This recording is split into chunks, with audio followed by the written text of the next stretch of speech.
stellt euch auf 45 Minuten köstlichen Mega-Cringe ein. Ich habe gestern eine Doku geschaut oder wollte eine Doku schauen und ich habe abgebrochen. Ich habe diese Doku abgebrochen, weil ich gemerkt habe, den muss ich mit euch gucken. Ich freue mich sehr auf das, was jetzt passiert, weil das wird einfach crazy. Es ist eine amerikanische Doku, das heißt, wir arbeiten jetzt mit Untertiteln, aber viele Sachen wird man klar erkennen und auch erklärt werden. Und zwar heißt die Doku, die ist 46 Minuten lang. 46 Minuten lang. Die Doku heißt Yes, Make America Great Again Rap is real und Trump Supporters love it. Und diese Doku, ihr werdet relativ schnell erkennen, warum ich mir diese köstliche Reaktion aufgebraucht, also warum ich darauf gewartet habe. Ich werde jetzt mit euch diesen großartigen zeitgenössischen, dieses Kunstobjekt sehen und dass der Anfang, der erste Blick auf das, was jetzt passiert, gucken wir doch mal ganz kurz, was uns hier erwartet. Dann machen wir uns doch einen ganz kurzen Eindruck. Aha. Aha. Na, dann gucken wir mal, was in dieser Doku so los ist. MAGA rap is freedom, faith, family, guns, Trump. Gun-toting, Bible reading, God believe in truth. We've made a brand new culture. MAGA season. They call us MAGA rappers. My fans and my people are just Trump crazy. I am MAGA. Like, you can't get more MAGA than me. Where them patriots at? Where them patriots at? Trump's a boss. I'm a boss. Trump's got the hate. I got the hate. Trump had the girls. I got the girls. Trump's got the money. I'm getting the money. Sehr viele Dinge, die auf einmal passieren. Ersten 30 Sekunden, ich habe schon gedacht, okay, what the fuck, sehr viel passiert hier auf einmal. oh my god. It's like MAGA has grown bigger than Trump. And they say us, this is a grift, but how can I grift something I created? What are you playing tonight? Division, I'm doing 2 genders, Roe v. Wade, pedophiles. Was spielt ihr heute für Songs? Warte mal, was spielt ihr für Songs? What are you playing tonight? Division, I'm doing 2 genders, Roe v. Wade, pedophiles.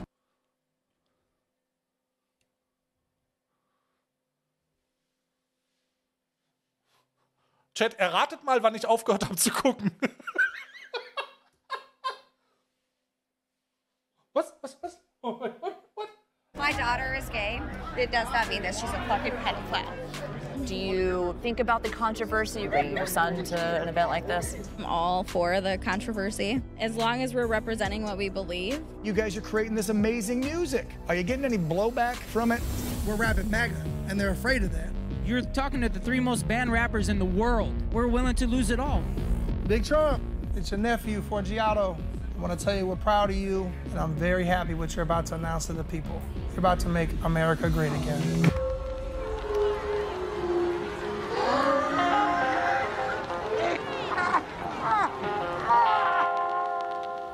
So, Chat, herzlich willkommen zu dieser Reaktion. Ich hoffe, ihr habt das Video noch nicht gesehen. Ich habe es extra pausiert und gesagt, ne, ich muss die Scheiße im Stream gucken. Ne, das glaubt mir keiner. Das glaubt mir doch keiner. Und jetzt stellt euch auf 45 Minuten köstlichen Mega-Cringe ein. Also jetzt werden mehr die Lippen gespitzt und gespannt, als es in der letzten Woche, vor 2 Wochen, das ganze Jahr passiert ist. Das wird jetzt mega cringe. In the past few years, an underground music scene known as MAGA rap has begun to emerge. Donald Trump is your Ich gehe mal ein bisschen nach oben. president, and if you like it or not, keep the energy you had with Barack. Cause you know this Trump train don't stop. This kind of music caters to conservative audiences, and a lot of the songs and lyrics touch on conspiracy theories, anti-vax messaging, That Bill Gates vaccine. That Bill Gates Vaccine. Bill Gates Vaccine. Now, sorry, I'll pass. election denialism. JS6s did nothing wrong, we ain't no shit. Die am 6. Januar haben nichts falsch gemacht, Bro. Anti-LGBTQ rhetoric, LGBTQ, a bunch of pedophiles. Jesus Christ. Und du denkst, du bounst so, what the fuck? Stell dir vor, du gehst in den Club, übelst der Song, du greifst rein und dann kommt LGBTQ, a bunch of pedophiles. and is incredibly pro-Trump. what the fuck? What the hell, bro? And all of these songs are being pumped out by the hundreds to a small but deeply loyal MAGA fan base. The Make America Great Again movement may have started with Trump, but it has continued to grow and evolve into a political and cultural movement even after Trump. Ich mache übrigens den Untertitel rein, auch ich bräuchte ihn nicht, aber ich lasse ihn drin, weil viele Leute besser lesen können, besser Englisch lesen können, als hören können und beides zusammen hilft oft zu 100% eigentlich. Ja? Trump's presidency. MAGAism. Ultra MAGAism. Extreme MAGA. Big MAGA. The Great MAGA King. I wanted to understand more about why MAGA's message and culture has made its way into hip-hop music. So I'm in Clearwater, Florida to spend a few days with one of the most popular MAGA rappers out there and self-proclaimed mayor of MAGAville, Forgiato Blow. Emoji MAGA, Trump's nephew with a big stepper, Bison 4G, conservative salt and pepper. He performs at MAGA rallies all over the country. Conservative Salt and Pepper. Uff. Florida übrigens, der Bundesstaat von DeSantis. Und ihr sagt euch, warte mal, DeSantis, ist das nicht der eine paramilitärische Polizei, die der Politik unterstellt ist, gemacht hat? À la SA? Ja, das ist das, was der will. Und wenn du dich fragst, warte mal, Florida? Ist das, wo wo geplant wird, Transkindern, für den Fall, dass transsexuelle Sexualität bei Kindern, also in irgendeiner Form Minderjährigen passiert, dass gedroht wird, den Eltern die Kinder einfach wegzunehmen, für den Fall, dass das rauskommt? Ja, das ist Florida. Ja, kein Problem. Including the Stop the Steal rally on January 6th. We're meeting Forgiato because he's going to show us a bit of a day in his life as the mayor of MAGAville. That's how I step on liberals. That's how I step on liberals. Scheiß liberalen Kommunisten. Okay, so I'm looking for Forgiato. One of the things Forgiato is known for is his giant pickup truck that has a picture of Trump on the side. He's very subtle. Ja, kann man fahren. So I'm not sure if we're going to be able to spot him from the car.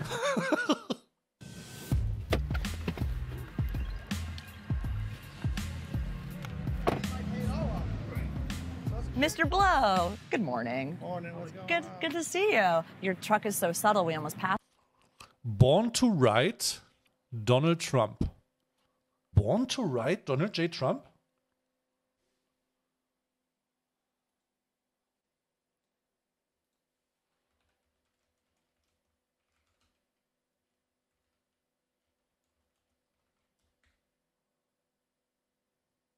Ah. You want to see the truck? You bet I want to see the truck. This happens to be the last person that's really going to see it like this because about to get that makeover with that 47 on there, you know what I mean? Da steht vor. Ah, hier, ja? Naja, gut, kann man ja mal sehen, ne? Wow. So, Oh, get your hands out. Down by the butt. grab him by the butt? Yeah, right down there. Now look at this shot right here. Wow, This see? is how we start the day off in MAGAville right here. It's not even noon yet, and I'm already got my hands on the butt of Already ex-president. grabbing Trump. Put him back up. We'll walk around. You can So when you drive around this area with United we stand, with Biden we fall. this car, what kind of reactions do you get honk, from people? honk, honk, honk. You're going to get it today. Everybody loves it, takes pictures. Everyone in this area has kind of seen this truck now, so they're like, oh, there it goes Blow. Right here, me and Big Trump. So this is when you met Trump. Yeah, go.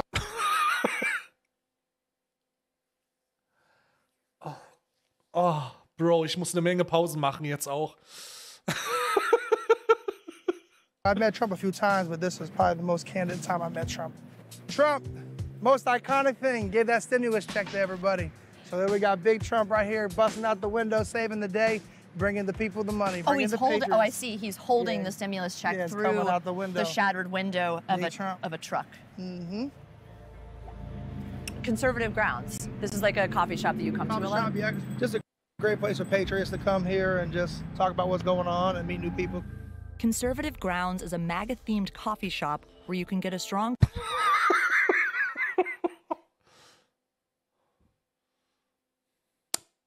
Okay. cup of Joe and all of the MAGA Black Coffee Matters. In Florida wurde ein Gesetz durchgewunken, wonach pädophile Straftäter die Todesstrafe bekommen. Ist neben dem Fakt, dass Todesstrafen unmenschlich sind, auch ein bisschen beunruhigend, denn Republikaner definieren Transpersonen als pädophile Straftäter. Ja, das ist korrekt. Das ist Florida übrigens. MAGA merch you could ever want. Literally right now out there. That's true. It's true. It's fucking true. 70-year-old old lady riding around with this on her car in Florida. There we got Governor DeSantis. There was even an Oval Office replica with life-size pictures of Trump and his family. It usually makes a noise. So Forgiato and I sat down at the knockoff Resolute desk to hash out what it means to be a MAGA rapper. Do you see yourself as a rapper first, as like a political messenger? It's went from music to politics. Like, I feel like Donald Trump never Hat er ein Bitcoin-Tattoo auf der Stirn? Oder heißt das Billionär? ran. I might never even be a rapper. Trump was the main reason why you the got main into in the MAGA. beginning. Yeah. And then I met the people.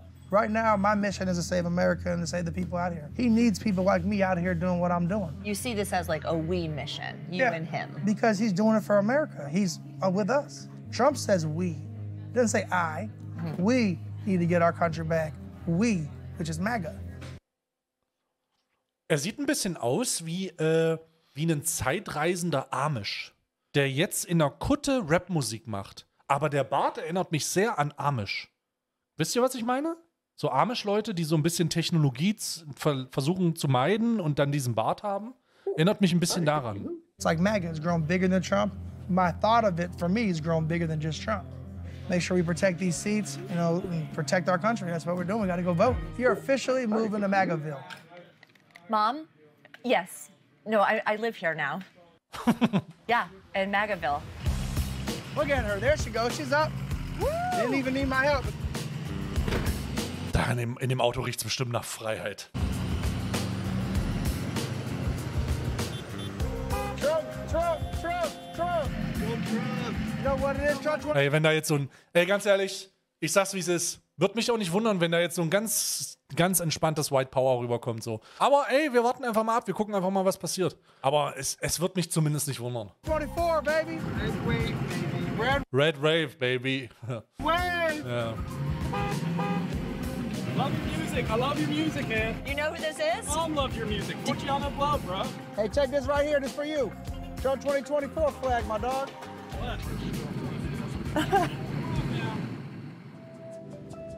We're in downtown Clearwater right now. I'm outside of Hooters waiting for our lunch order because Forgiato's favorite restaurant, he eats here almost every day. Sein Lieblingsrestaurant ist Hooters? Forgiato Blow's career hasn't always been tied to MAGA. He's actually been producing music for over a decade, first gaining traction in the South Florida rap scene, and has collaborated with mainstream artists like Kodak Black, Rick What? Ross, and Vanilla Ice. What the f? Der hatte Kodak Black Features? Das ist krass, tatsächlich. This is the cover to the album that me, Rick Ross, and Vanilla Ice had. Since we're talking about artwork, can we talk about the artwork on your face? Fame and legendary on the sides. The Statue of Liberty has a COVID mask before COVID. So now people are like, why you got the Statue of Liberty, the COVID mask? I'm like, no, it's being gagged. Pretty much, it can't be silenced. Okay, what about 1776? So I got that up to January 6th. This one. We got America's birthday. When I met Trump, actually. Dang, so that's Trump's face with your face tattoos? Yeah. Some of them. So when I met Trump, a lot of people says, oh, he is not. Okay. Ich find's immer total witzig, wenn da steht self-made. Weißt du? I am a self-made entrepreneur. I just got a small loan of $1 million from my dad, and I made it my own. A small loan, not a bigly loan. A small loan of $1 million, and I made it myself. Not in for tattoos, da da da. I said, you want to see what you look like with face tattoos? And I showed to him, and he goes, that's weird. That's weird? That was his response, is that's weird? Yeah. He was like laughing, but it was funny. So when did you go from rapping with Vanilla Ice, you said Rick Ross, to suddenly rapping about MAGA and associating yourself with Trump? You know, people, when I first started coming out for Trump in 2016, were like, oh, you're working with top-tier artists. You got a great fan base. And then I was always thinking, like, what else do I got to do to really get this thing going? Like, I done did everything. I done worked with the biggest artists, but it's not like I'm getting booked worldwide. Ah, okay. Und da kommt man auch schon ein bisschen an die Quelle ran. Also was muss ich denn tun, damit ich endlich berühmt werde? Ich werde nirgendwo werde ich gebucht. Was soll ich denn jetzt machen? Where do I go to from there? And I just started seeing like how big this Trump stuff was really getting. Big Stu, what it do? Happiest millionaire. Why do they call him the happiest millionaire? My grandfather, Stuart Arnold, he started Auto Trader. No way. Sold about $300 million. A lot of people will say like, oh, I have it easy because my family was rich. I mean, 300 million sold, that's a lot of money. Did you inherit some of that money? No. I haven't inherited any money yet. But that's been like a big thing, like with Trump, you know, they said his family had money. Ja. Ja, also sein Onkel hat ein Auto, was war es? Sein Onkel hat einen Autohandel verkauft und da irgendwie $300 Millionen für bekommen und er, ach mein Gott, er hat ja von dem Geld nichts. Nichts hat er davon. Nichts von dem Geld. I resonate with Trump's upbringing. He's somebody that I could see myself like, I could have been Donald Trump. He could have been Forgiato Blow. I came out 2016, a song called Silver Spoon. And like, it was right when Trump was about to win the election, I felt. And then I just felt like, you know what? Trump's just like me. I'm the Donald Trump of rap. Let me tell you why they hate. And a lot of people told me like it's career suicide. And the Republican people, they're not going to support you. Think they're going to have you around at their rallies with face tattoos and the way you are? Natürlich werden sie das. Weil das ja die Antwort auf diese, guck mal, wir haben sogar einen Schwarzen, ist so. Natürlich werden sie es celebraten, natürlich werden sie es benutzen, weil das genau die gleiche Idee dahinter ist. Guck mal, wir haben sogar Rapper. We're out here supporting Trump. Next thing you know, Trump wins. The phone's ringing. Everybody booking me. Everybody booking me, genau. Everybody want me at their rally. Everybody want me at their event. Every week, Trump and trucks. You don't got a truck, that's cool. You can ride with me. Trump 2020! All these people who I thought might not have been my fans at one time are overnight blow fans. People who like supported Donald Trump, now they found something that they can resonate with me. If you support me, you supporting Trump. Just know that. MAGA, Make America Great Again. Also es klingt schon so ein bisschen, jetzt nach einer ganzen Weile klingt es schon ein bisschen so, das war ein semi-erfolgreicher Musiker, den sein Onkel und so hatte ein bisschen Geld. Dann hat er das für ein paar Features benutzt, aber hat er nie wirklich was bekommen, es ist nie wirklich komplett übergesprungen, der Hype war nicht da. Aber als er angefangen hat, über Donald Trump zu rappen und diese Make America Great Again Situation, auf einmal hat er Beachtung gefunden, die Leute haben ihn so ein bisschen gebucht, er war auf diesen Events, er war auf diesen politischen Events, viel bei den Republikanern und dann hat er angefangen Geld zu machen und jetzt könnte man ja sagen, dass das der eindeutige Beleg darüber ist, dass es nicht aus Überzeugung passiert, sondern einfach, weil Cloud-Chaser do chase Cloud. People think that, oh, you know, wait till Trump loses, your career's over. What do you say to that? I have millions of streams since then. I mean, there's people who pay me like $8,000, $10,000 to perform a MAGA song. So there's no going back for you. This is it. You're MAGA rap. Yeah, I'm in it. No amount of money in the world can change it. It's on people like me and Bryson Gray to take MAGA to the next level. It's not on Donald Trump to do that. But he gave this community an opportunity that rappers can make money in it. Our trip to Florida happened to be a few days before the 2022 midterm elections, so Forgiato was headed to a rally for MAGA Republican idol and Florida Governor Ron DeSantis. What do you like about DeSantis? First off, I love that he kept us open and he stood his ground to Biden, so that takes the cake for me. Political events and rallies are where a lot of MAGA rappers typically perform, but Forgiato was going to this event to simply be a part of the crowd. I tore my Achilles tendon, so I'm in a boot right now, but we still doing it. So I was curious if people would know who Forgiato was if he wasn't performing for them. I got some merch I'm about to give out to my patriots that came out here and waited in line today to see the sing. Ultra mega. Nicht nur mega, sondern ultra mega. This is your merch? What's up, boss? Forgiato! What's up, my dog? Get you a hat. Oh, thank you. What's... Oh nein. Oh my gosh, it's a pleasure. Pleasure to meet you. Die ganzen LGBTQ-Leute mit ihren Instrumentalisierungen von Kindern und Brainwashen von Kindern. In ihren Schulen, in den linken Schulen. Come on, come on, come on, come on. What's up, Bob? Thanks, brother. Come on, come on. She loves me. You can face it. Right. That's what's up. That's what's up. What's your favorite song? I love the Ultra MAGA. See, the hat was perfect for her. Go Trump and DeSantis. Yeah, baby. Keep Florida free. As soon as Forgiato walked in, he's like a celebrity. He's handing out hats. I'm giving you a hat. Oh, yeah. People are running up to him. Little kids are recognizing him. What do you like about Forgiato's music? I just like the pump up. I like how he sings about Trump and stuff that I like. The pump up. You heard him, man? Pump up. Do you listen to other rap music? I used to listen to like mainly country. Okay. I started listening to his music and I'm like, yeah, I like this. And I don't like listening to rap music and stuff. I don't listen to that. A lot of times they say a bunch of bad stuff, but I'm hearing your videos. I'm like, wow, I really liked it. Ja, er sagt voll gute Sachen wie ganzen Transgender-Leute sind alle pädophil, LGBTQ, so, was soll das? Die sollen alle weg. Voll gut. Das. Oh Gott, Digga. What does MAGA rap mean to you? I love him. I love his attitude and what he stands for. Mother, she tells me what to buy. I have him on my phone too. You gotta hear this song, Mommy. This is great. I don't give a what people think. Yeah, I love it.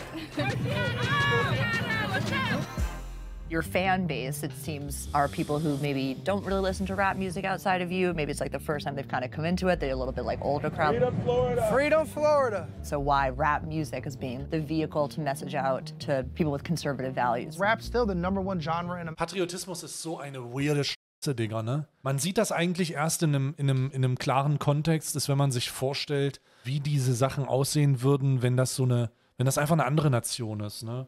Fokus des Nationalismus natürlich mit deutschen Wurzeln ist immer ein bisschen cringe und man denkt sich immer, boah, kann ja ganz böse nach hinten gehen, aber dann stehen die da alle mit ihren Flaggen und mit ihren Hosen und mit ihren Shirts und identifizieren sich ausschließlich über das Land, in dem sie leben. Und ich meine so ausschließlich, dass wenn man denen das wegnimmt und den Geburtstag, dass sie nicht mehr wissen, wer sie sind. Also es ist vollkommen krass. America. Even if you don't support rap and you're a patriot, support us because you know what? Your kids like rap. Their kids like rap. Your own children like rap. Everyone listens to rap. I feel like politics has always been in music. So what do you think the future of MAGA rap is? Where do you see it going? To the top? I feel like it's just starting. After the rally, Forgiato headed out to shoot a music video for his song Mar-a-Lago with another Florida rapper, Bez Believe. A bag of Bill. Pulling up in style. Aside from the song being called Mar-a-Lago, the shoot felt like a typical rap music video with cars, women, and plenty of cash on hand. I heard Mar-a-Lago. Take a drink. Those Trump hundreds we saw earlier today. People that prop money. That's not prop money. Yeah, Mar-a-Lago, you feel me? They go down. Oh my God. You know how it goes. Oh my God, no, my God, my God.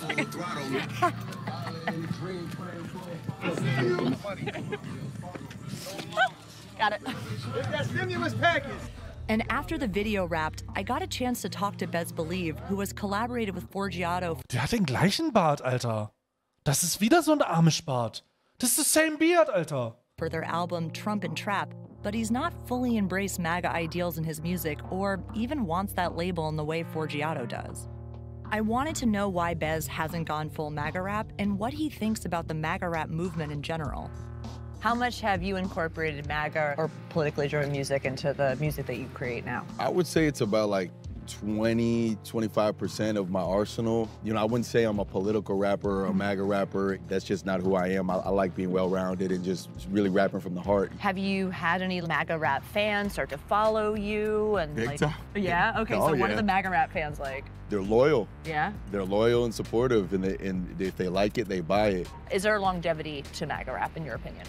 Maybe the term MAGA rap might fade out, but there's gonna be something else that fan base gravitates towards that, you know, maybe, I guess, more Republican audience, that's forever. Some of the music that is like super hard on that MAGA, on that like political level, do you ever think it goes too far? I respect everybody's creative expression. I think there's records that definitely Bryson has done that sometimes I'm like, damn, bro, you pushed it there. Whoa, this is... Hi, kids! Woo! It's like Disneyland. Yeah, right? This is the craziest music video shoot I've ever been on. That's a golf cart full of children that just pulled up. Ja. Ja, das sind also natürlich reiner Opportunismus, ne? Also rein zu sagen, ey, ich mache das wegen dem, guck mal, wie viele Follower ich auf einmal von denen habe, wenn ich diesen Song mache. Und ich denke mir so, okay, das sind doch dann wieder so, das sind doch wieder keine eigenen Ideale, die transportiert werden. Die sagen den also nicht aus Überzeugung, sondern weil es Leute gibt, die so verstrahlt sind, dass sie sich an sowas klammern und dann die Leute mit Geld zuschütten, die den sagen. Und dann sagst du es nur wegen dem Geld und nicht wegen irgendwelchen Idealen. Und am Ende des Tages, wenn die Tür zu ist, das Fenster zu ist und du irgendwo im Zimmer sitzt, denkst du dir, Bruder, was das für Trottel sind. Das ist auch immer das, was ich mir denke bei diesen ganzen Impfgegner-Verweiger-Spinnern. Ja, diese Leute, die sich in Telegram-Gruppen, die spenden von den ganzen Verstrahlten. Wie hießen die? Wie hieß denn der Trottel? Wie hieß denn dieser Querdenker-Trottel, der da wegen den Spenden vollkommen auf die Fresse geflogen ist? Michael Ballweg, genau das gleiche Shit. So, der einfach da sitzt und sagt, haha, gebt mir eure Schenkungen. Und dann, ja, auf einmal, ja gut, dann alles klar. Und dann verschwinden einfach ein paar 100.000 Euro. Und du denkst dir nur so, Alter, was zur Hölle macht ihr da? The next day, we met up with Forgiato at the studio for a recording session.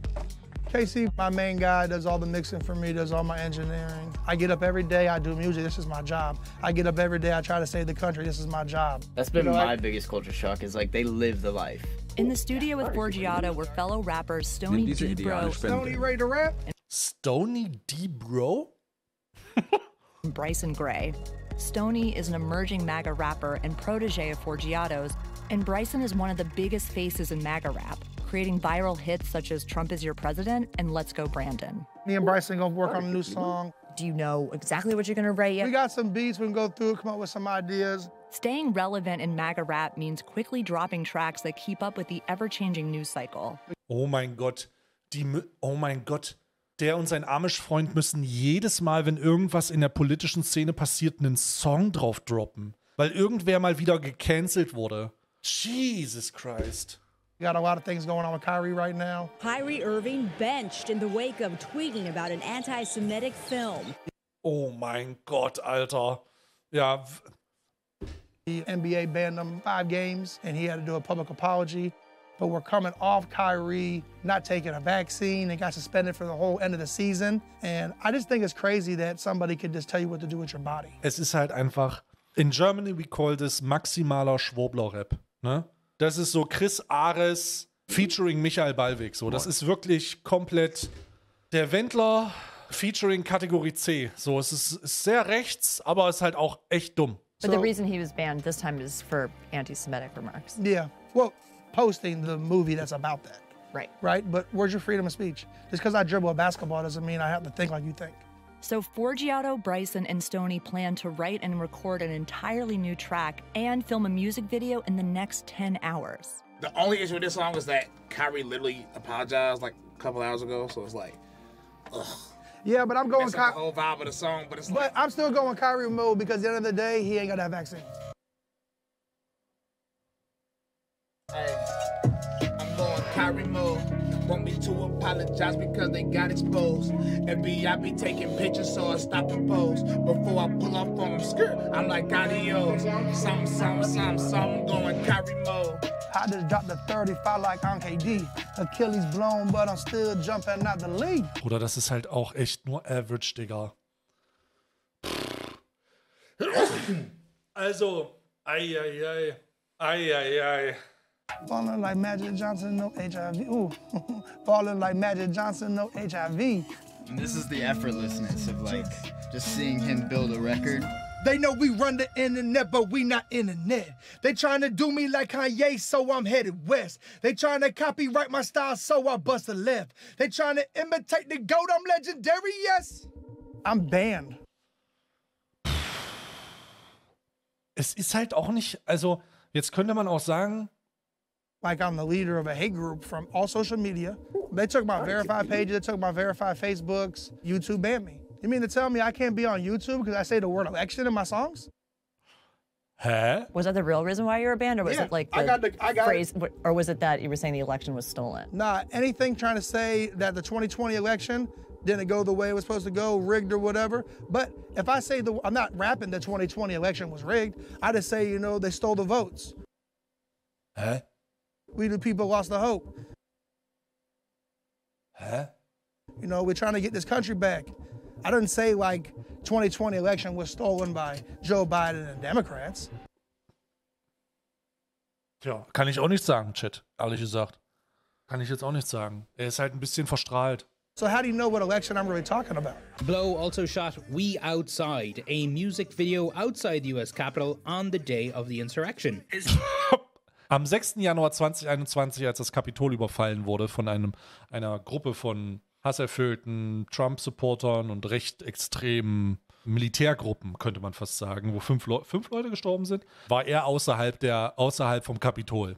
The spokesperson told CNN he did not enter the Capitol building. Obviously, you were at the Capitol on January 6th outside the Capitol on January 6th. Ja, rechtlich relevant, outside of Capitol. Ich war nicht drinne. Ich war nicht drinne. Ich war davor. I miss January 6th. Yeah, that was lit. Those were the greatest Ja.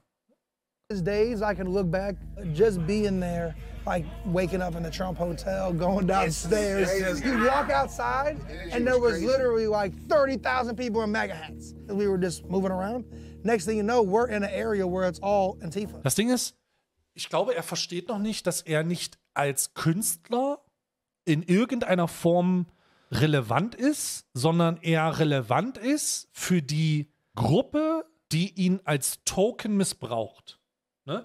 Also die haben sich ihn genommen, weil die Message, die er verpackt, sich zu 100% auf das anlegt, was diese Gruppe von Trump-Extremisten oder Aktivisten vorstellt. Das, was sie hören wollen, wird gesagt und es wird auch immer so gesagt. Es wird nicht nach eigenen Idealen gehandelt, es wird nicht widersprochen, es wird eine Schablone erstellt von jedem Newsartikel, der irgendwas mit Freedom of Speech und eventuell konservativen Punkten zu tun hat und dann wird ein Song gedroppt, um genau das wieder zu füttern. Das heißt, das ist schon echt fucking beeindruckend, Alter. Es ist so, also, dass das funktioniert, ist schon krank irgendwie.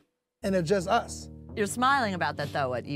Bro, you like that moment? Listen, how can I explain it? That's that energy, though. It's just like experience that a lot of people don't understand how crazy it literally looked like the Purge out there a few times. That was fun. Like, even like going back and forth with Antifa on the late night, you know what I'm saying? I ain't gonna lie. It was so lit. I mean, to say Wer ist er denn, Digga?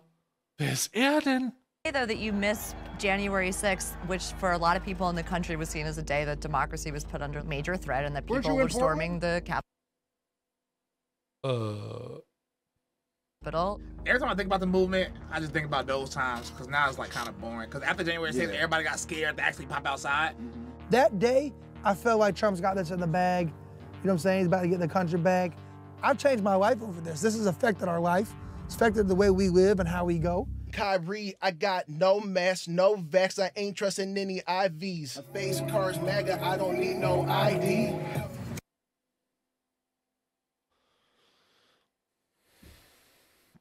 Bruder, die rappen in 2023 noch davon, dass sie keine Maske tragen? Cringe, Bro.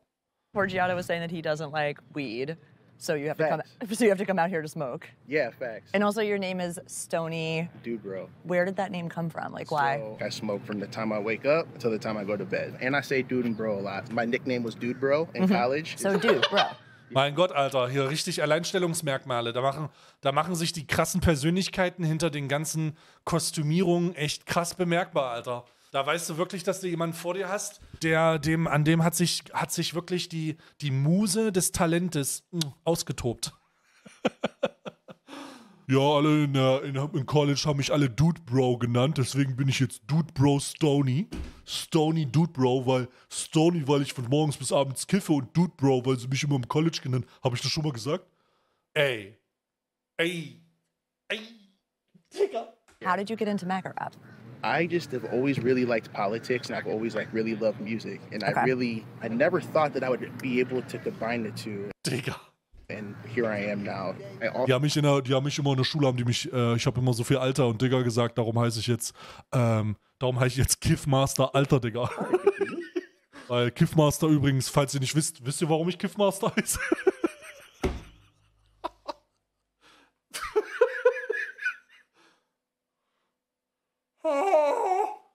Wisst ihr, warum ich Kiffmaster heiße? Hat jemand mitgekriegt, warum ich Kiffmaster heiße? Nicht? Ja gut, ich erzähl's euch, ist eine komplizierte Geschichte, aber hört erst mal zu. Also, I do have this newly acquired conservative 40 to 50 plus group of followers. Do you think that there's things that like you have faced that people who are fans of your music might not have faced personally in their life? Yeah, I do think I've probably have went through different things, but you know, as a mixed minority male in America, you know, and I actually grew up in a predominantly white area of Ohio, I did deal with racism at times. I really don't play the race card.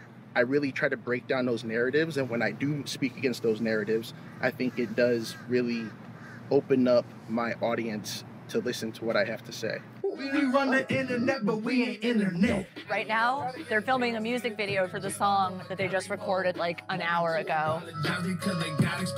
Mayor of Magaville, yeah, you know what's evident. Mayor of Magaville, yeah, future president. So we're gonna head to this basketball court to shoot this video. Oh.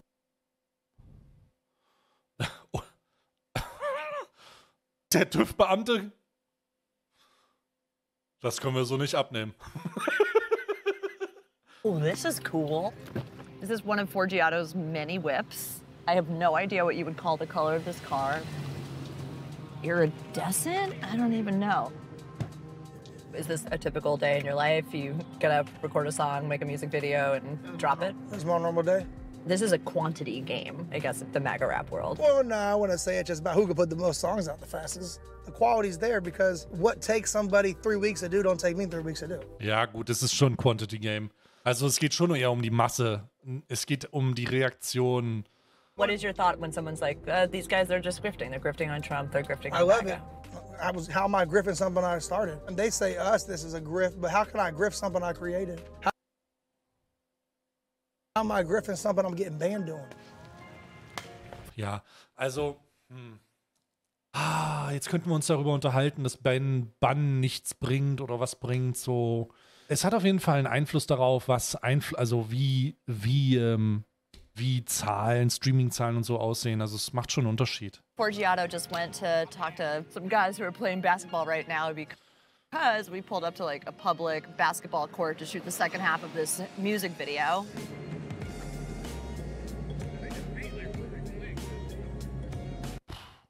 Also die Farbe, das würde ich mir aber auch auf meinen GTA-SUV machen, ne?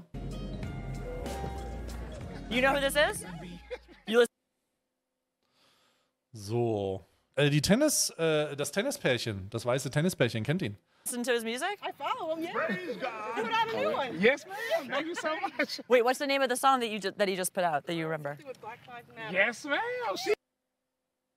Wait a fucking minute, Digga. Was habe ich da gerade gelesen? Remember? Yes, ma'am.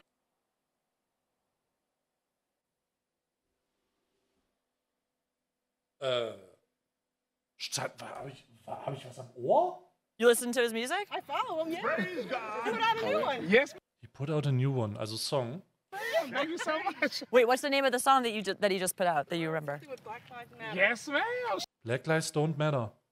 Da sitzt eine weiße Frau, macht Daumen hoch mit ihrem Mann beim Tennisspielen, während ein schwarzer Künstler kommt, der einen Song raushaut, der heißt Black Lives Don't Matter, und sie folgt ihm auf Instagram und kennt den Song und feiert den Song. Ja. Also, das ist, wenn das nicht der Beleg dafür ist, dass wir in einer absoluten Simulation leben, dann weiß ich auch nicht. Das ist wirklich das ist der Beleg dafür, dass wir in einer Simulation leben. Also das ist wenn es eine Situation geben kann, die absolut klar die Matrix belegt, this is it. This is fucking it. Ich mache mich gerade jetzt darauf gefasst, in so einem Glibber-Container aufzuwachen und mir einen Schlauch aus dem Hals zu ziehen. Jeden Moment kann es soweit sein. She is on point. She's on point. Didn't you just drop that today? Yes, I just saw it like right before we came down here. Terry. This is Terry. Terry, what's up? Hey, we shooting right here. Watch out, be careful. With a little puppy. You getting the shot. Thank you. I'm sorry, bro. This transgender looking at me, bro.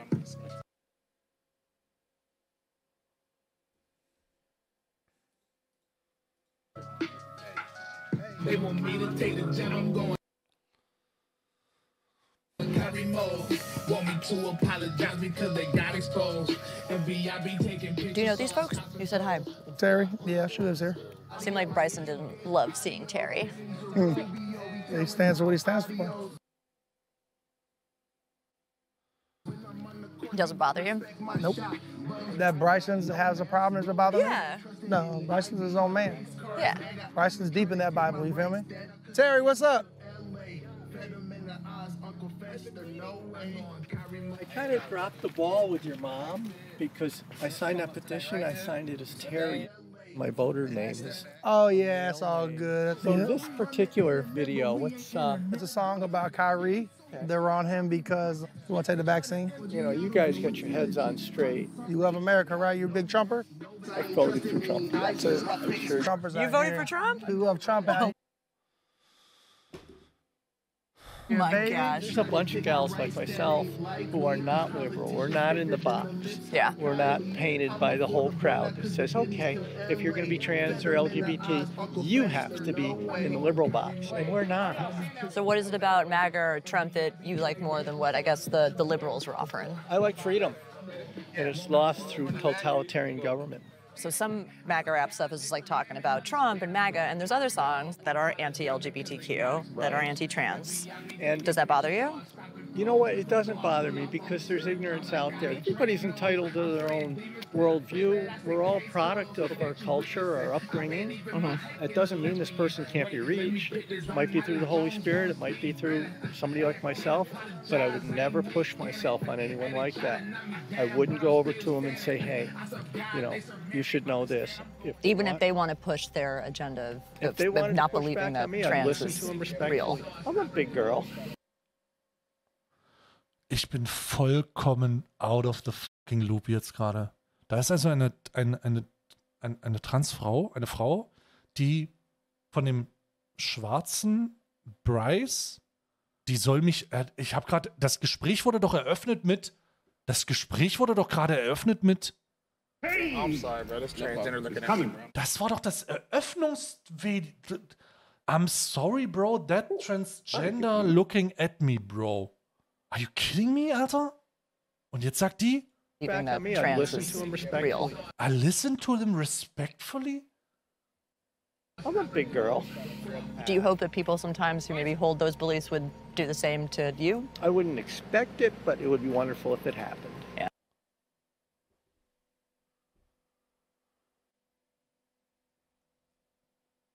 Alter. What the f? Yeah. But that's my heart. My heart goes out to people. That's fair. And it goes out to people in whatever walk of life. Balling like I'm Magic Johnson, but no HIV. Ah! You okay? Yes, it's not a her though. I'm okay, I'm just not at her. You seem to be a little shook. No, not shook. It just feels orchestrated. Forgiato is like friends. He knows these people because he grew up around here. I still think it's set up. I think this was coordinated attack. A coordinated attack? Yes, By who? Not an attack, but a coordinated attack. You think, who's setting this up? She lives right there. She lives in that house. I keep saying she. This is driving me. You all keep saying she, this is driving me nuts. I am triggered right now. Dang, you're triggered. I thought that was the liberals who were supposed to be triggered and this is just like sensitive.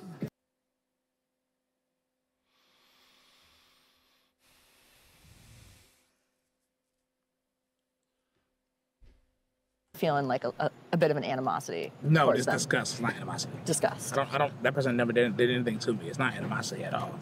It's not that person specifically. It's every time I see somebody like that, like it's just like disgusts me. Everybody talking about being tolerant, but nobody's tolerant of my Bible that I read. Who shut you down for your biblical beliefs? SoundCloud and Spotify literally banned me due to hate speech. These are songs called Pride Month and a song called Safe Space. They banned me because of my biblical views on LGBTQ+. Oh, because of hate speech towards LGBTQ hate speech, right? People. But then Ich fasse das nicht. Also es ist für mich,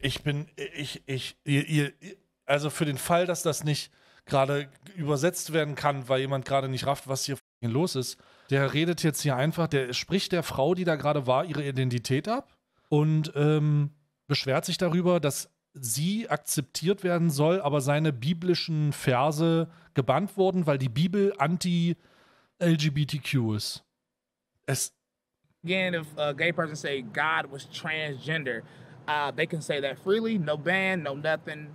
I'm not tolerant of like LGBT stuff. The LGBT person is definitely not tolerant of a Nazi. Somebody is a Nazi, you wouldn't be so tolerant. It's impossible for tolerance to be global. It just can't happen. Are you tolerant of Nazis? I think Nazis be able to speak if they want to speak.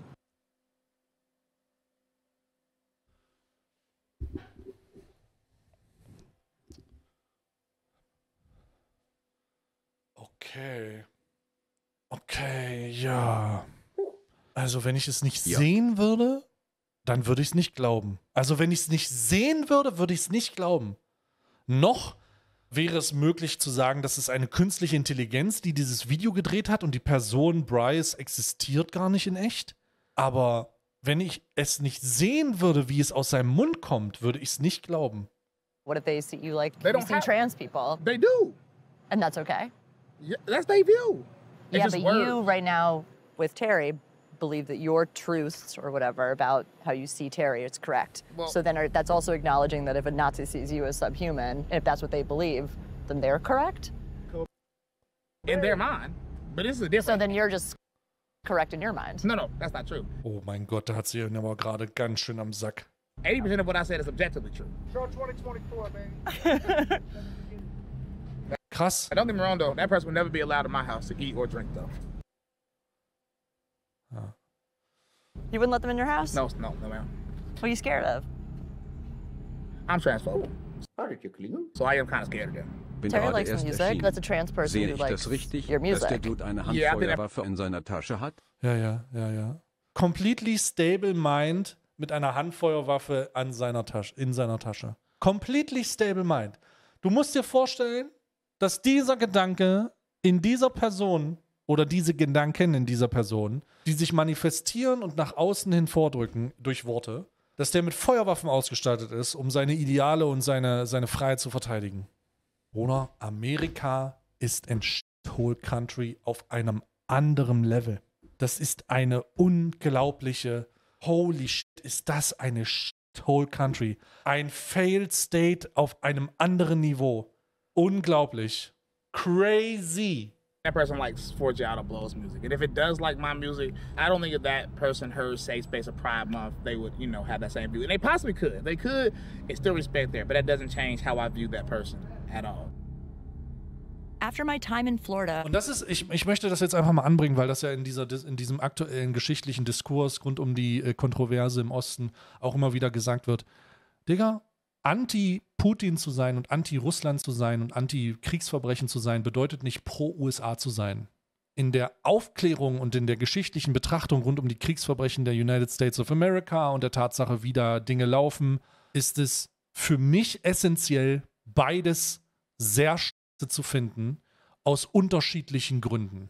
Und ich habe immer das Gefühl, dass wenn man sich für das ein oder andere nennt, dass es irgendeine triggered Partei gibt, die einem vorwirft, den Gegner zu supporten. Am Ende des Tages ist es allerdings so, dass es aus unterschiedlichen Gründen, in unterschiedlichen Größen auch, vollkommen beschissen ist, beides zu sein.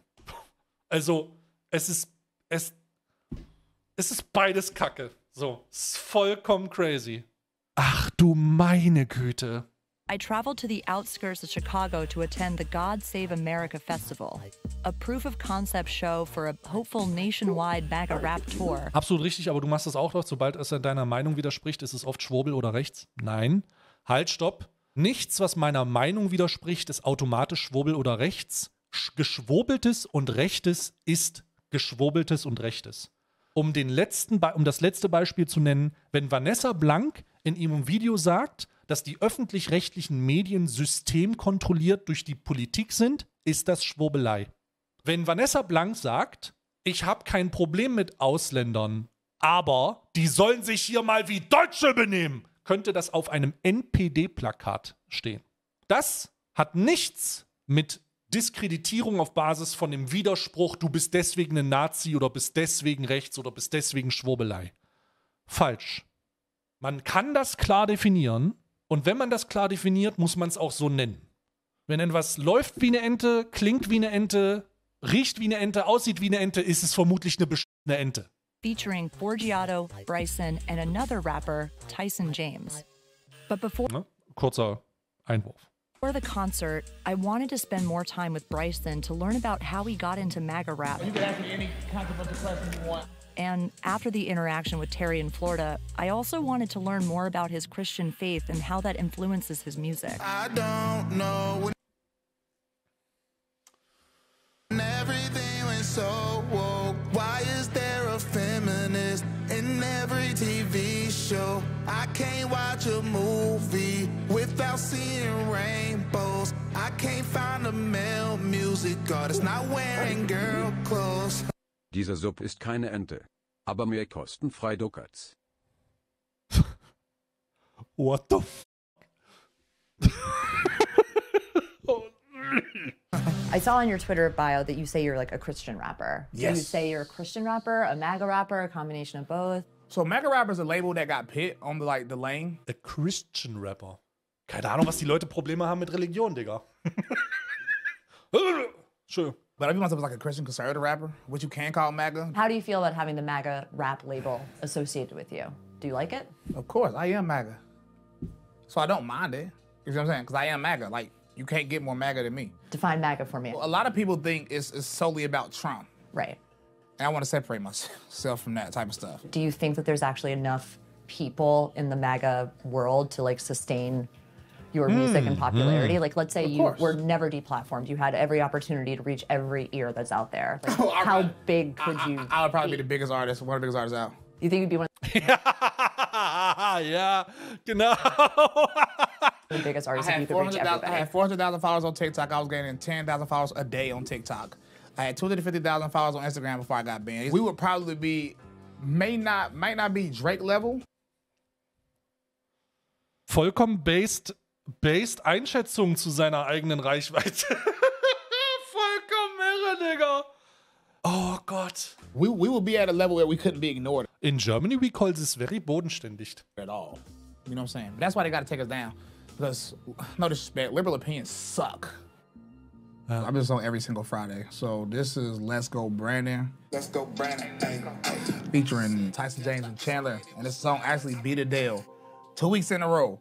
She ended up passing us again, but it took her 2 weeks. We literally outsold her. How much money did it make? I think that week, the song revenue was $42,000. That you saw directly? Yeah, for a week. Usually when I release something, it gets like at least top 5 on iTunes. Do you think most of the people who are coming to the concert this weekend are going to know any of these songs? Nobody's here for a politician. Nobody's here for no other personalities. They here for us. Oh, das heißt, die machen ein Konzert, wo es nicht um Politik geht. Ich bin ja gespannt, wie viele Zehntausende Menschen da sein werden. Similar to Forgiato, Bryson was making more traditional rap music before making the jump to MAGA, even performing on the popular hip-hop show 106 in Park. So do you look back and you like have shame about the music you used to make? Shame. I'm like disgusting. Degeneracy. 2017, I was still making sort of secular music, but I had been celibate for like 5 years at that point already. I've been celibate now like almost 12 years. You've been celibate for 12 years? I've been celibate for over 12 years, easy. Why did you make the jump from secular music into MAGA music? Celibate? Warte mal, was? Er ist was? Er ist Celibate? Was? Was heißt das, Chat? Ich kenne den Begriff nicht. Der nicht. Oh mein Gott, der ist im Zölibat! Seit 12 Jahren! Klar. Serious. Ja, ja. The jump from secular music into MAGA music. The Bible Klar. says in Proverbs 17:15, justifying wickedness is a sin. Online, I was already talking about this stuff. When I saw the Republican primaries, Trump sounded like me. He was overly politically correct. He was blunt. Didn't care what you wanted to hear. Didn't care about no media storm because I've always been controversial. I'm like, and then what he was saying was a fact. After that, I started getting loud on social media about it. Financially, are you able to like sustain yourself through music, or do you need to have like other forms of income? I'm really not full time. How much money did you make off music last year? Last year's probably what, $250,000? But you're not backed by any And this is the reason why. Major label. No, all labels are gay. I'm signed to Jesus Christ. Okay. What can they do that I haven't accomplished? They'll probably tell you to put on a dress and some makeup. Look at all these homos getting popular. Is the culture of MAGA? Warte mal, was? They'll probably tell you to put on a dress and some makeup. Look at all these homos getting popular. Is the culture of MAGA anti-LGBTQ? There's two separate MAGAs. I want to be clear. And the other side of MAGA is more accepting, more. Der ist homophob, der ist transphob, Menschenfeind, macht Songs Black Lives Don't Matter. Ich weiß nicht genau. Also, wenn man die Definition eines Tokens macht für eine Bewegung, die ja eigentlich das Schlimmste will, dann ist er auf jeden Fall auf der ersten Seite, in der ersten Zeile, das, was als Antwort darauf kommt. Inclusive. And you're not as like down with that. Nah, because when I first got into this movement, the reason I came into this movement is because people was talking about God. If I was going to be inclusive, I would have just stayed a dang on Democrat. Bryson has had an unexpected path into MAGA. He grew up in North Carolina in a predominantly Democratic household, and his grandmother was even a member of the Black Panther Party. Bryson's parents have taken issue with his political views, and they were wary about him incorporating those views into his music. Oh mein Gott, Digga. But now they fully support his career and have come down to Chicago for the God Save America Fest. Our kids are a lot. Was your household political growing up? No, not really, no. Forced us to vote Democrat. They did. Forced? As we got older to vote, yeah. Yeah. Not forced. I just naturally thought, not forced. As a black person, I was supposed to be Democrat. And that sounds like it's maybe changed for you guys? Oh, yeah, definitely. I'm not going to say he opened my eyes, but he did get me to think about my conservative views already. Do you remember when Bryson made the switch to MAGA music? Is it immediate, or did you see a gradual shift? I remember Bryson went to a Trump rally. Bryson had on this big Make America Great Again hat. Pick me, Trump, pick me! Look at me, Trump, I'm here! A really Look at me! Big hat, huge hat, and they got him on the news. I have a lot of friends who tell me that I shouldn't support Donald Trump because I'm black, which is sort of insane because this is politics. I can support whoever the hell I want to support. And Trump saw it and tweeted, "Thank you, Bryson."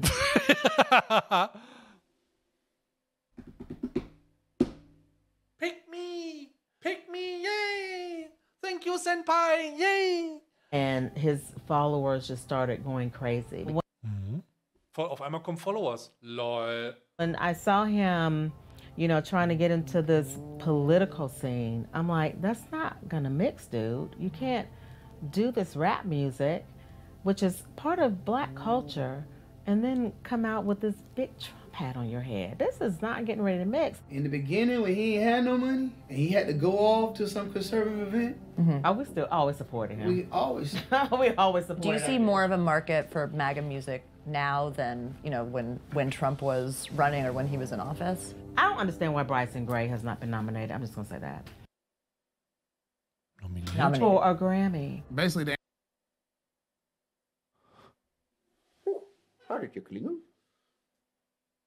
What the f? Chat? What the f? Vollkommen entfernt von der Realität. Vollkommen entfernt.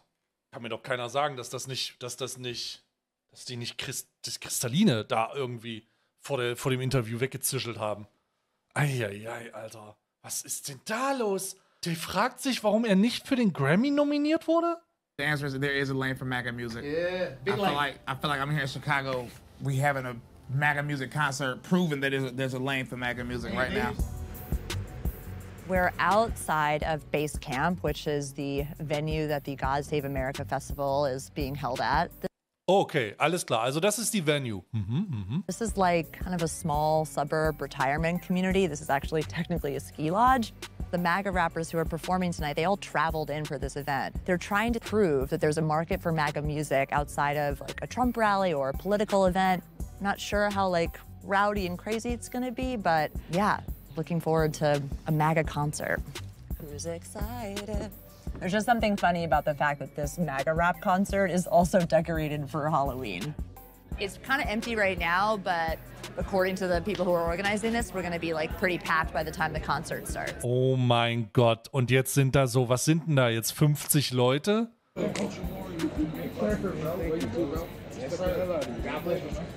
The God Save America Festival is being thrown by an entertainment company called GOP Jamboree. They bill themselves as an entertainment company that brings conservative people together to listen to conservative entertainment. My name is Robert Cruz, and I'm the organizer of this concert. GOP Jamboree is like an entertainment company. Correct. It's not a political organization. We are here to try to promote conservative entertainers, comedy, music. So yeah, there's no like politician here tonight. There's no political speakers. It's just a concert. We want it to be a component in the culture war, so to speak. I hate using that word. Culture war? Yeah, I hate that word. Yeah. Let me rephrase. I wanted to show a new side of our culture that is Culture war, yeah. Starting to emerge. And what that is... You're saying like conservative culture. Conservative culture. I started going to political events, and truth be told, everyone's older, maybe a little out of touch, mostly white, and, you know, has a little bit of frumpiness to them. And now the conservatives that I know, the guys that I know and hang out with, they go to bars. Das ist doch jetzt nicht dein Ernst. Da sind 50 Leute drinne, Digga. They go on vacation with their friends. They take golf trips. They're into concerts. Das ist eine Sportsbar, die eine Halloween-Dekoration hat. We wanted to bring those two worlds together. What's the evolution of tonight's event? It's always one step at a time. We want tonight to go well, and then we want to take this to different parts of states. I'd like to see it start to create traction. It might be, you know, the start of a conservative revolution. Culturally speaking. Yeah. It's kind of a mix of people. I've seen a lot of kids actually here. They build this as a family event. A lot of adults. Ja klar, das erkennt man auch an den Glücksspielautomaten auf der linken Seite. Mostly white people, like middle-aged to a little bit older. A lot of Trump paraphernalia. Bruder. Make America Great Again signage. I believe these are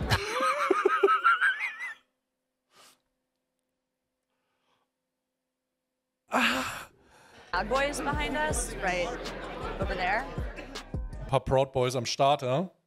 One of the other headliners tonight and a rising star in the MAGA rap world is Tyson James. Tyson James. Huh? Like Bryson, he Tyson identifies as more of a Christian rapper, but has been embracing the MAGA movement in recent years. My name is Tyson James. I'm a Christian conservative hip-hop artist. Do you identify as a MAGA rapper? Do you see that as different than Christian? Dyson, Bryson und Tyson. Rap. I don't identify as a mega rapper. When people ask me, what kind of rapper are you? I never have said that I'm a mega rapper. Why do you think people have labeled you as a MAGA rapper? Because I make songs that have mega in it. The first political song that I made was called Mega. Mega. When Trump won. Let me be a voice for the people. Some people didn't like it. Some people liked it. I didn't really care. I just rolled with it. I've always been kind of... Warum hat er denn auch den Bart? Lol, mir fällt jetzt auch gerade auf. That's the same Bart. It's the Amish beard again. Political my whole life. People want to call us a mega rapper. I'm fine. I'm a Christian rapper. I'm a mega rapper. I'm a hip-hop artist. I'm whatever you want to call me. Ja, was ist, wann, gut, sie stellt die Frage schon. Hast du denn vorher Erfolg gehabt mit Musik so ein bisschen? Oder hat das erst angefangen, als du Donald Trump gesagt hast, hey, Donald Trump, ich mache auch den Hitlergruß. You doing before you were rapping? So before I was rapping, I was like involved in drugs and alcohol. Like I come from addiction and stuff, heroin addiction. I gave my life to God. He gave me the gift of rap. I've been doing music since 2004 and I never had people following me. Christian Rapper, Digga. Bought an album until like 3 years ago. What changed, do you think? You know, it could have been the whole political stuff that I put in my music. Surprise! It didn't really catch steam until Trump. And you saw a shift of people. I did kind of see a shift. I just put my politics in there because it's what I believe. It's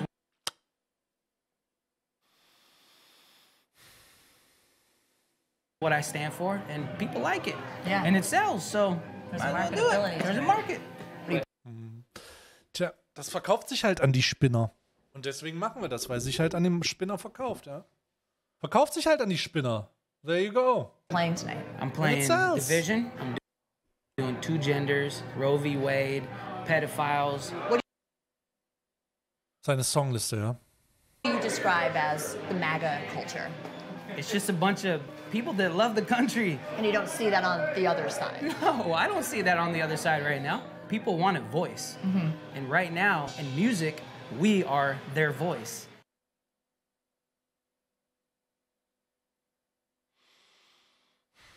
I want you guys to make some noise for the one, the only! Bruder, ich habe schon Talentwettbewerbe in Schulen gesehen, die mehr Publikum hatten als die Scheiße hier. Oder Kinder schaffen es, ihre Eltern besser zu mobilisieren als diese wacko-cursed fucking Rap-Artists Leute zu ihrem Konzert kriegen. Und das ist da, so zerbröselt der Keks jetzt halt. Gott sei Dank zerbröselt der Keks so, aber ich hoffe, die zeigen ein bisschen von der Venue. Tyson!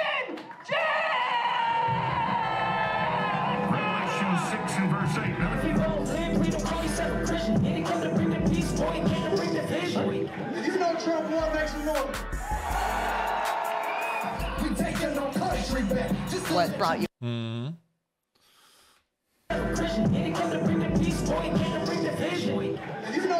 Ja, da sind schon so 50, 60 Leute da. Können auch 100 sein. Ja. What brought you out tonight? What brought me out tonight was like all this love for the movement, the MAGA movement. We're picking up steam. I want to be a part of it. We're making history. You know, Vollkommen also wirklich unpolitisches Event. Love America. That's why I'm out here today. I feel like it's surprising to be like young and so involved in politics. Yeah, I was not even able to vote last year. I just turned 19 last week, so oh my gosh, happy birthday. Yeah, happy birthday to me. All I want for my birthday is for the red wave to continue and to get these Republicans and conservatives and MAGA Republicans, ultra MAGA, back in office. So what is MAGA rap? So I'm not a big fan of rap myself, but when it comes to MAGA rap, I will put on some 4G Blow, I'll put on some Bryson Gray. I love Bryson Gray. What's your favorite Bryson Gray song? Trump is your president. Vollkommen unpolitisch. He's still our president.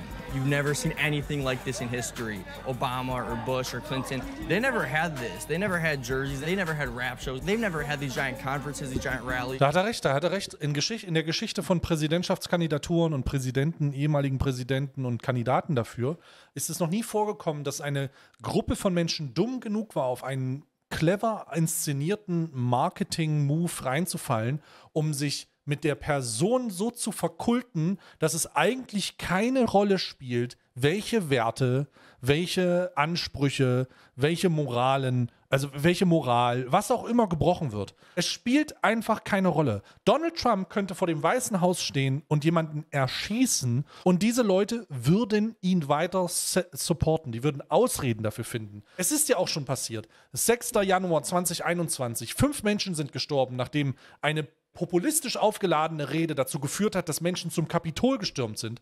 Und diese Dorftrottel, diese Hilly fucking Billies sitzen da mit ihren Jerseys, mit ihren Jacken, mit ihren Baseball-Hats, mit den Namen drauf und denken, sie haben da ein politisches Interesse, während sie einfach nur aufs Marketing reingefallen sind. Das sind die gleichen Keckos in einer extremistischen und gefährlicheren Art und Weise, die sich ein Produkt im Supermarkt kaufen, weil sie die Verpackung schön finden. Fucking absolut vollkommen verlorene Leute.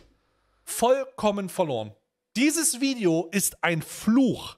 Dieses Video ist ein Fluch. Das ist krank. Das ist vollkommen krank. Most unified movement in American history. Look at all the Trump flags, Trump bumper stickers, Trump shirts, Trump stores, Trump rallies. You've never seen anything like this ever.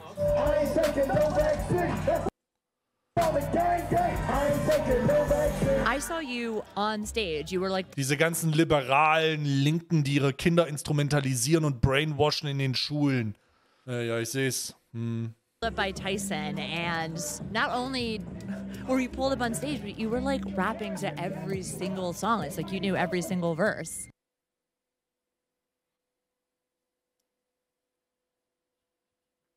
Oh, jetzt wird's düster, Digga. Good job, Mutti. Good job. Because I've been listening to the music a lot. Ja. Stolz wie Bolle, hä? What's your favorite Tyson song? Genders. Two Genders, ja, ist dein Lieblingssong. Genders. You want to make music one day? Yes. What kind of music do you want to make? Like about God and how much lives matter.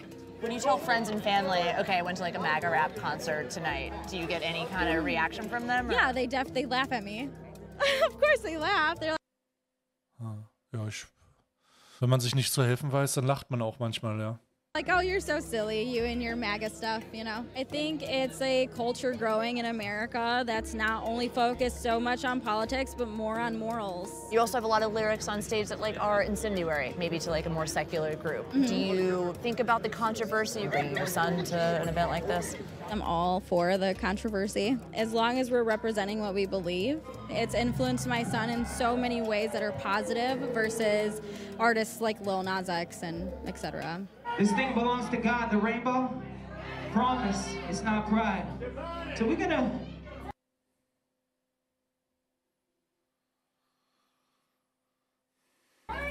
do a little thing here, all right?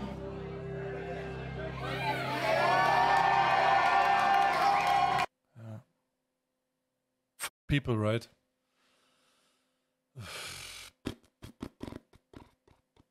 Stell dir vor, du bist Angehöriger der, also lesbisch, homosexuell, trans und siehst das und denkst dir nur so, what the fuck habe ich denen getan, Alter? What the fuck habe ich denen getan? Meine Existenz alleine reicht aus, um das hervorzurufen. Nicht, weil irgendwas passiert ist, sondern einfach, weil ich existiere. Und dann kann man sich so ein bisschen in Menschen hineinversetzen, die sich in ihrem biologischen Geschlecht nicht mehr wohlfühlen, die ihren Körper in Frage stellen, die ihre Sexualität in Frage stellen, die alles, was sie ausmacht, in Frage stellen. Und dann haben sie noch damit zu tun, Alter. Dann haben sie noch mit solchen Trotteln zu tun. Weißt du? Und jetzt muss man auch mal sagen, so, das ist ein unglaublicher Bass und ein unglaublicher Hate-Zug, der über Social Media fährt, der den Inhalt von diesem Video eigentlich mehr oder weniger wiedergibt. Leute, die Menschen die Identität absprechen, Leuten, die Menschen ihre Sexualität absprechen, Leute, die Menschen ihre Menschlichkeit absprechen. Alles das, was dieses Video konzentriert darstellt, wird über TikTok, Twitter, es wird sogar über Twitch, make no mistake, Twitch ist nicht dieser Safe Space, der er vorgibt zu sein. Diese Plattform, auf der wir hier und jetzt streamen, hat genauso gut kein Interesse daran oder keine Kapazitäten oder Möglichkeiten, irgendetwas gegen diesen hasserfüllten Mob aus Absprechen von Menschlichkeit zu tun. Das hier ist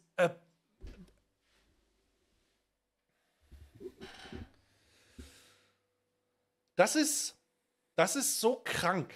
Imagine, du bist so ein fucking Sensibelchen, dass es für dich eine Rolle spielt, was und welche Identität und Sexualität Menschen um dich rum haben. Du verfickter, zurückgebliebener Trottel. Das muss man sich mal vorstellen. Was für ein, das ist ja immer die woken Lips und so, diese Linken, die nichts aushalten. Was für eine paradoxe Situation, dass wir eigentlich mit dem Gegenteil konfrontiert sind. Nämlich mit einer Gruppe von Menschen, die es nicht ertragen kann, dass einer oder mehrere Menschen, die diskriminiert werden oder die durch die Gesellschaft, die Gesellschaft etwas anders sind einfach, dass die dadurch ausgeschlossen werden. Was für ein Snowflake bist du dann eigentlich? Stell dir vor, deine Relevanz, deine Identität baut darauf auf, dass du Menschen die Menschlichkeit absprechen musst. Was für ein Trottel.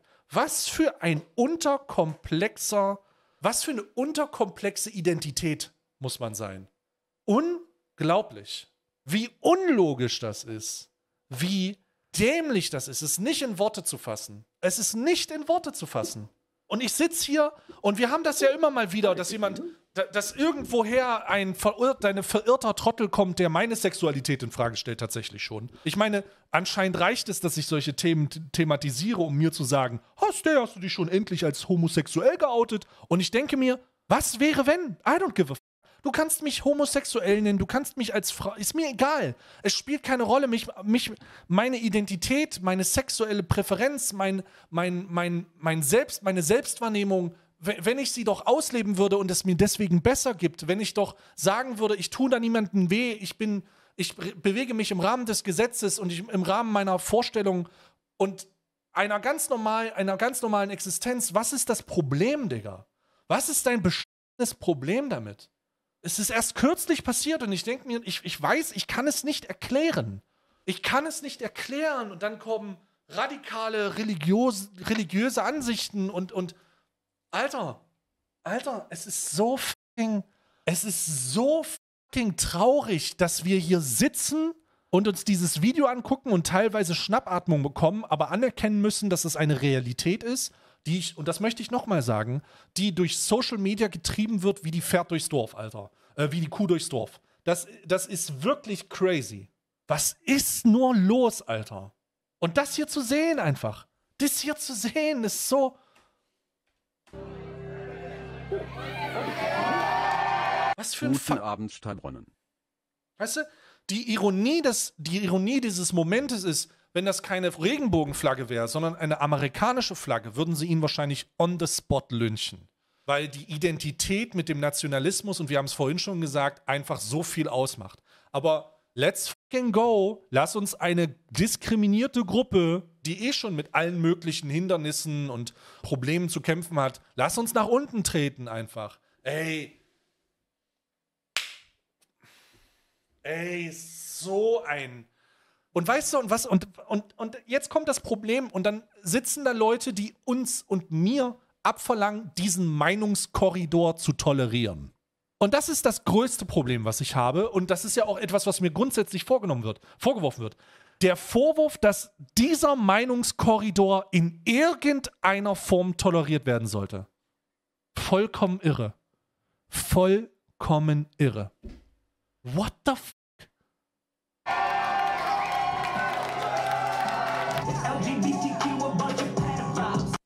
Jesus Christ. Jesus Christ.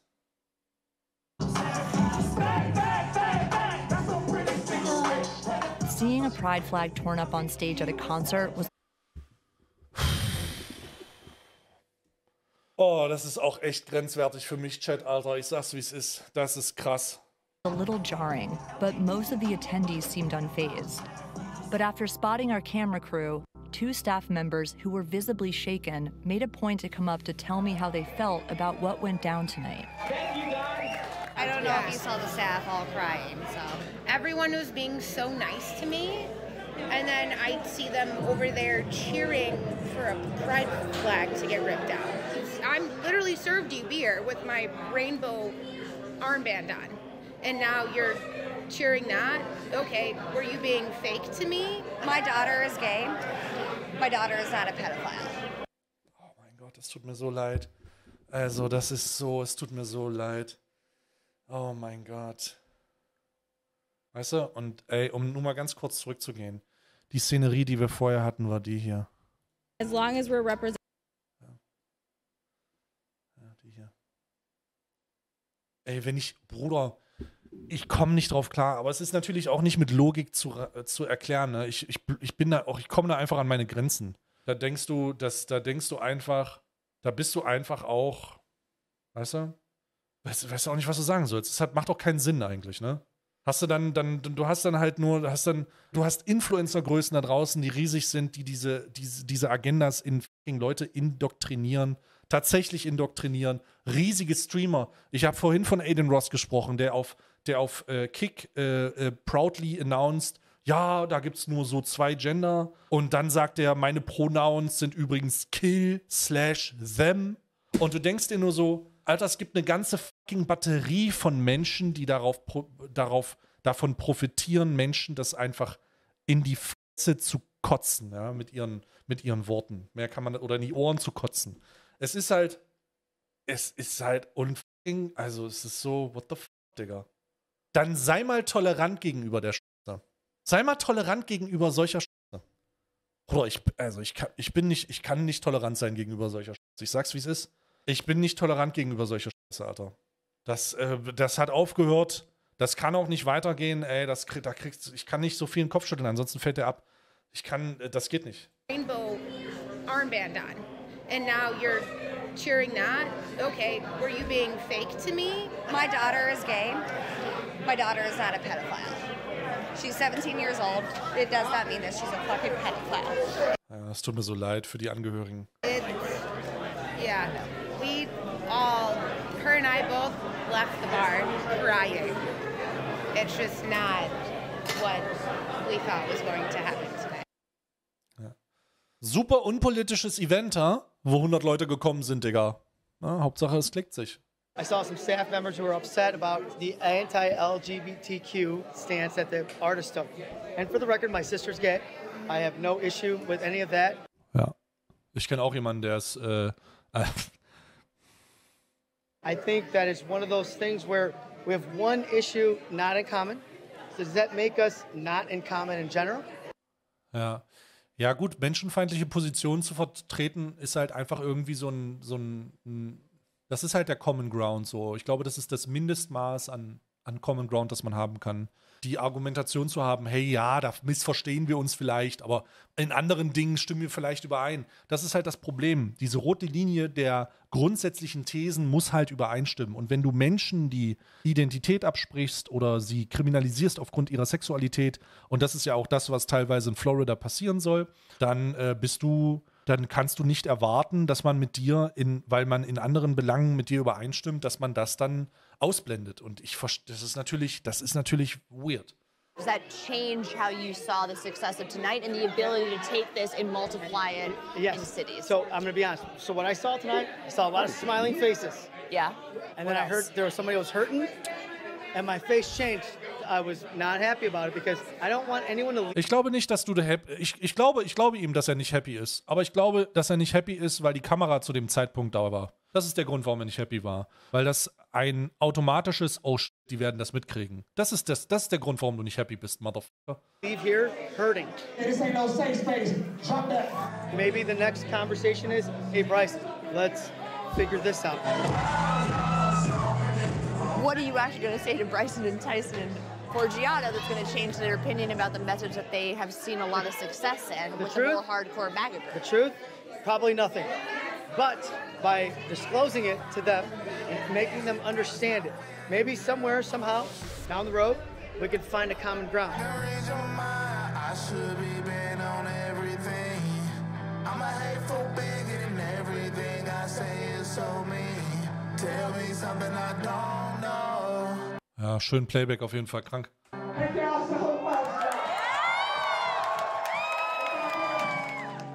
How do you think it went?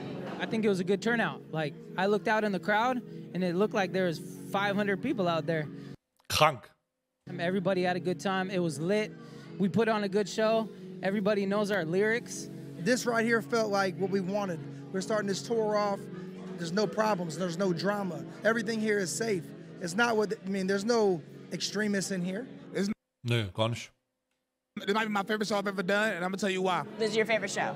This is the first show where it's really just us three. No politicians. No politics. Was a concert. This shows that the movement's nowhere near dead. They're trying to say like, oh, Republicans are over Trump. Biden's been the so-called president for over 2 years, and we still got hundreds of people showing up for pro-MAGA events. Unpolitische Pro-MAGA-Events übrigens. This is a real movement. There are conspiracy theorists and freaks on both sides of the aisle, Erica, and that's why the one thing with Vice is you go and you just extrapolate one person, you extrapolate that to a whole entire movement, when that's not a fair representation. This is a more fair representation of the conservative movement, of the future of... Sehr, sehr gut. Die Tatsache, dass er das sagt und dass die Doku so ist, wie sie ist schon sehr gut. Weil am Ende des Tages könnte man ja sagen, oh mein Gott, die haben das wieder aus dem Kontext gezogen. Gut, dass das jetzt hier gerade mal so gesagt wird. In Germany we call this massives Eigentor, Bruder. Conservative rap. So, you're seeing it right here. You can't stop this. You call him a black, white supremacist all you want, but everybody knows that's a lie. What did you think? I want to know what you thought. Look. You had fun. I bounced You feel something. You was rocking out. I don't think you're putting it in the face of the people who aren't already here to hear that music. I think it's incendiary, and I understand that that's part of your base and that's truly what you believe in. But I think that there were some people that maybe if they saw that would be like, dang, feels aggressive, rather than it just being a commentary on LGBTQ. But I am a gay person and it doesn't offend me. Yes. But I think this is a different combo. Never mind. What? I don't think you're truly gay.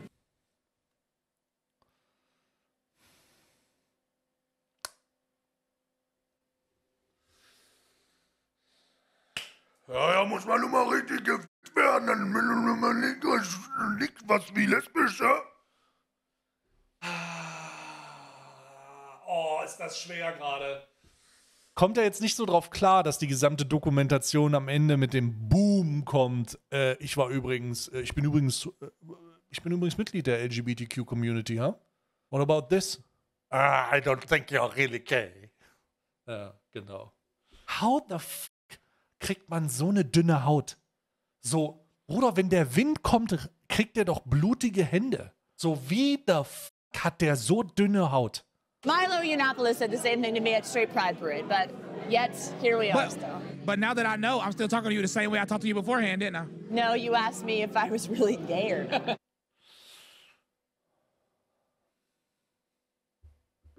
Did it matter before? Does it matter now? No, I'm just asking. It's a different conversation. I'm gonna still talk to you respectful like how I always have, but I always wonder stuff like this because I talk to everybody, but I'm gonna ask questions because I'm a curious guy.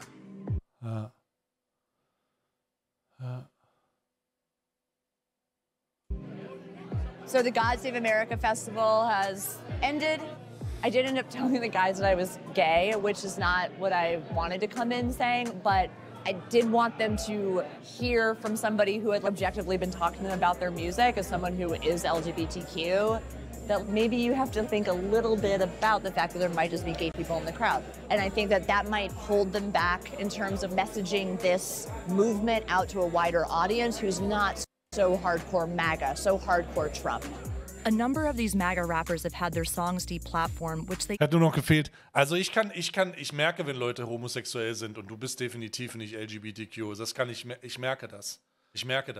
Ne? Ich sehe es denen an. Ja, genau. Das hat noch gefehlt. Dann wäre es perfekt gewesen. So, die curseste der cursten Dokumentationen. Also der gruseligste der gruseligen Aufarbeitung bezüglich dieser Bewegung.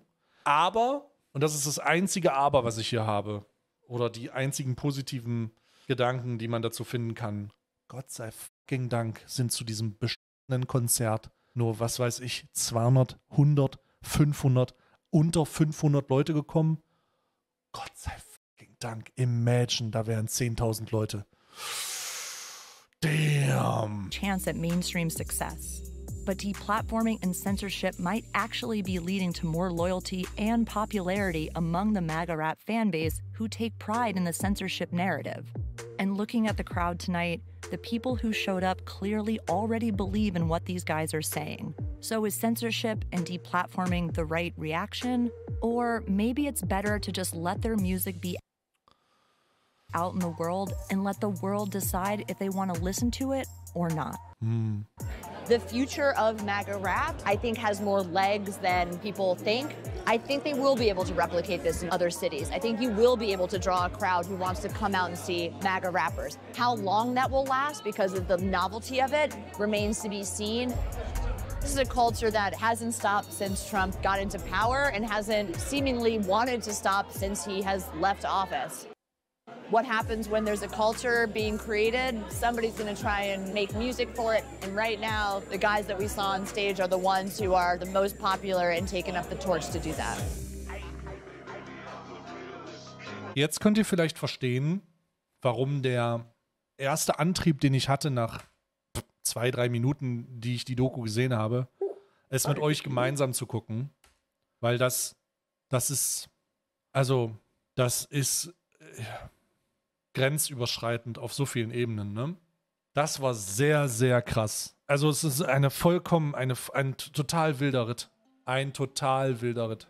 Diese Doku ist jetzt 24 Stunden alt und das ist eine sehr gute Doku. Und sie ist super gemacht. Die Journalistin ist einfach unglaublich. Unglaublich. Es ist unglaublich, dass das jemand ertragen hat. Es ist unglaublich.